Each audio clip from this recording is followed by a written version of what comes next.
Hey everyone, it's Hero at Mindwire, and today I'm going to be talking to you about the 3 graphs on the Predictive Index Behavioral Report. So on your report, you have 3 different graphs. What do they mean? In short, the top graph is going to be the self or the real you. The middle graph is going to be showing who you're trying to be, and the bottom graph is a combination of the two, which shows what the world sees. So let's jump in. The top graph or the self graph is the real you. It's going to be your behavioral report description. So that full summary is just describing the top self graph. And what it's saying are your natural hardwired drives and your real strengths. Your self is going to be who you are on the day-to-day and who you are when put under stress. What shape do you snap back into? What drives are your default? And it's going to give us insights for hiring, coaching, and development. The self really shows who you are over time. It's the main graph that we focus on when talking about someone's predictive index results because it really gets to who they are and what their strengths are. The middle graph is called the self concept, and it shows you who you are trying to be. So this answered the question on the behavioral assessment of how others expect you to behave at work. The words that you selected show up on the self concept. When you were asked, now, how am I really at work? That was yourself.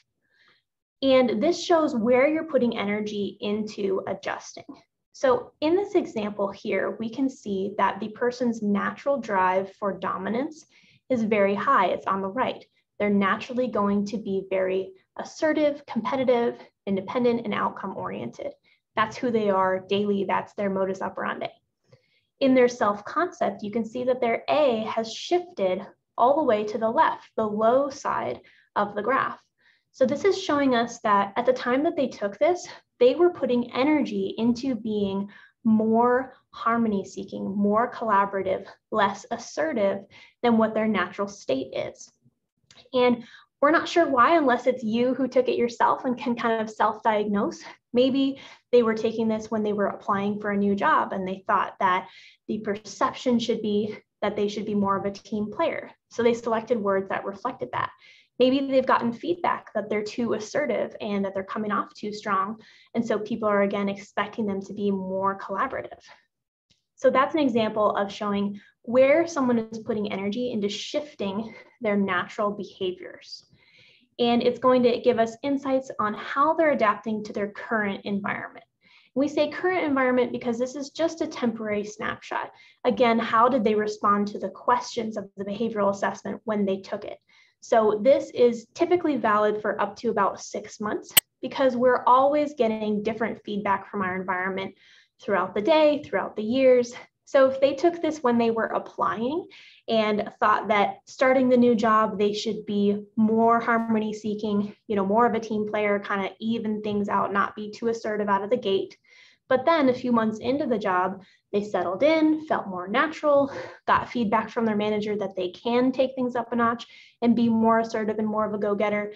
You might not see this low A be reflective anymore. So it's a temporary snapshot, but it can give you insights into how the person was adapting when they took this assessment.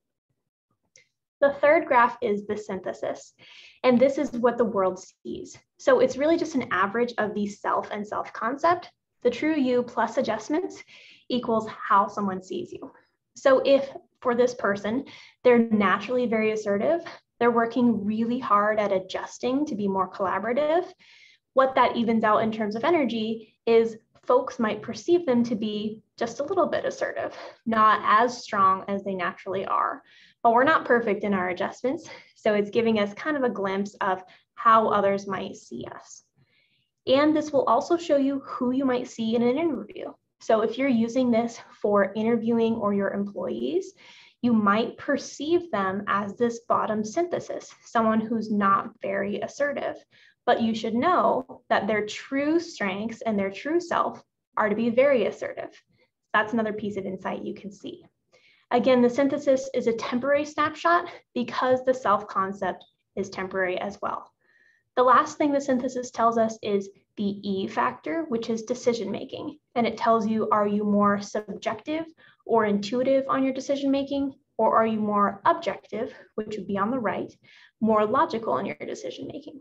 This is on the synthesis because this factor is isolated to just making a decision point, and it does not affect the other factors. So that's why it's not included in the self or self-concept. So that's an overview of the 3 graphs, and we want to remind you to focus on the self to find strengths. So you can find insights on how someone's adapting and where they're putting their energy by looking at the self-concept and synthesis. But if you're really wanting to find out their true strengths, behaviors, and drives, or your own, we want you to focus on the self, and that's what your behavioral summary report is all about. Thank you.